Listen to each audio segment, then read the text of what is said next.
High বন্ধুরা, অন্য দিনের মতো আজকেও চলে এলাম সেই চৌরঙ্গি মোড় সবজি মার্কেটের সবজির দামের আপডেট নিয়ে। আজকে সমস্ত সবজির দাম একটু হাই আছে, আমদানি কম আছে।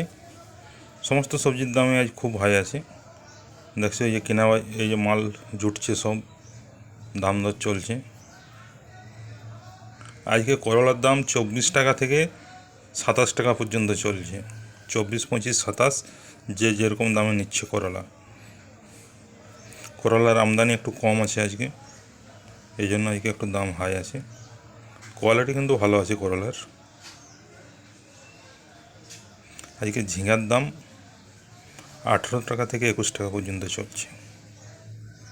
21, 22 পর্যন্ত চলছে আর কি, 18 টাকা থেকে ঝিঙার আমদানি কম আছে, দেখতে পাচ্ছেন। কোয়ালিটি কিন্তু ভালো আছে ঝিঙার মোটামুটি। আজকে বরবটির দাম 24, 25 টাকা করে চলছে। বরবটির আমদানি কম আছে, কিন্তু কোয়ালিটি মোটামুটি ভালো আছে। এই বৃষ্টির জন্য মালের আমদানি একটু কমে গেছে সবজির।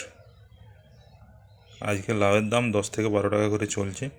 10-12 টাকা কিলো, 10-12 টাকা পিস চলছে। লম্বা লাউটা কিলোতে আর গোলটা পিসে। ঠিক আছে বন্ধুরা, টাটা, ভালো থাকবেন, কালকে আবার দেখা হচ্ছে।